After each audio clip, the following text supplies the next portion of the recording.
There was so much hype for this movie, but it was worth it.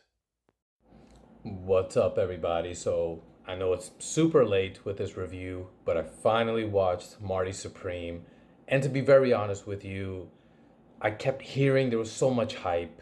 Everyone was telling me about how good this movie is, how amazing Timothy Chalamet is in this. And I, to be honest, when anything is hyped up to this extent, I don't want to buy into it. I don't want to ride the wave of the hype.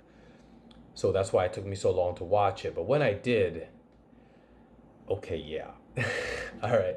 And I think a lot of the reasons why I didn't want to buy into the hype was because this is directed by Josh Safdie, part of the first one half of the Safdie brothers. And Ben Safdie did Smashing Machine.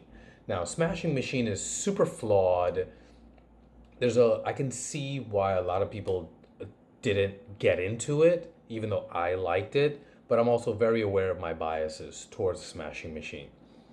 And so there was a part of me that always felt like if these two guys are doing things separately, then maybe they're not as good individually as they are together. Um, and I did not get that sense at all.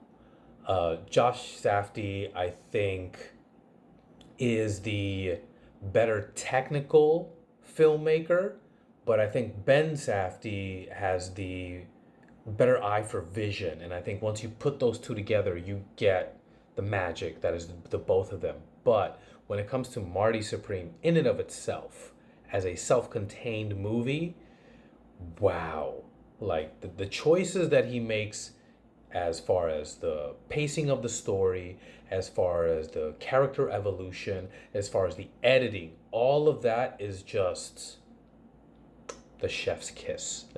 You know, there are a lot of elements of it's like Rocky meets Uncut Gems. To me is like how I think of Marty Supreme. The premise of the movie is very simple. It's Marty wanting to get to this tournament, this ping pong tournament in Japan, and scheme after scheme after scheme to raise the money so he can actually get there and compete in this ping pong tournament. And so the constant schemes that he's putting together and the failure of those schemes, it just breaks your heart, to be very, very honest with you. You're like, damn, okay, this is, as an audience member, you're constantly like, okay, this one's gonna work. Okay, no, no, it didn't. Okay, no, this is gonna work. No, it doesn't. And then you keep going through that evolution as an audience member. You're there with Marty. But one of the things that I think is great that separates the audience from Marty is completely determined. Nothing is going to stop him from getting to Japan to compete in this tournament. Um, and so that to me is one of the more refreshing aspects of this movie. So on its surface, you can say this is just a ping pong movie, and that's kind of the feeling that I had going into it. I'm like, what could possibly be interesting about this? Which also was my fascination with it. I'm like, all right, how can this make this movie interesting? Let me see how. And I was completely blown away. Every single character in this movie is memorable.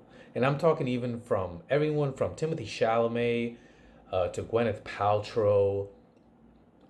Everyone in the movie has a thing. And to me, the most surprising performance, believe it or not, is Kevin O'Leary.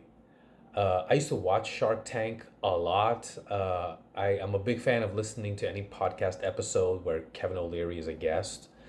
Um, and the fact that he's in this movie, even when I saw the trailer, was like, what? How? Why is he in this?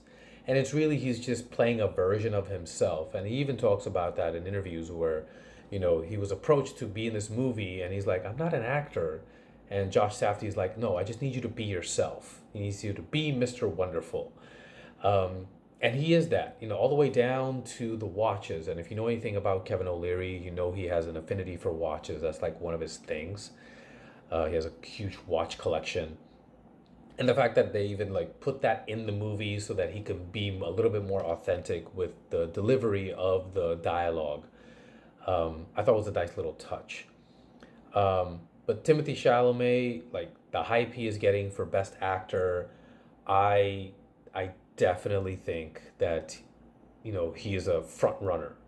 Like from an objective standpoint. I will make videos later on, the closer we get to the Oscars, about who I want to win. I don't talk about who I think will win. I talk about who I want to win. I think about it almost like sports, where I'm rooting for somebody in particular. Um, but his performance is just, it's top notch. Like I've been a big fan of Timothy Chalamet, especially from the Dune movies, especially Dune Part 2. His performance, I think, is just one for the ages. And it really made me a believer in his skills as an actor. But more than Timothy Chalamet, this is the star of this show, in my eyes, is Josh Safdie. Everything that he does, I mean, the pace of the movie, it goes by so fast. It's like a breakneck speed, you know? But it doesn't feel like he's glossing over anything. Everything is done with care and with the appropriate attention that it needs.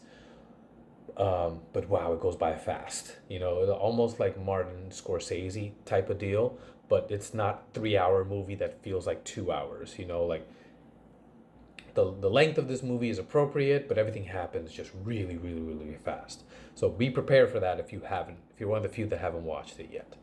But it's an incredible movie, incredible performances, incredible direction. Everything it's close to perfect, maybe from an objective standpoint. So if you haven't seen it, I think you'll definitely enjoy it.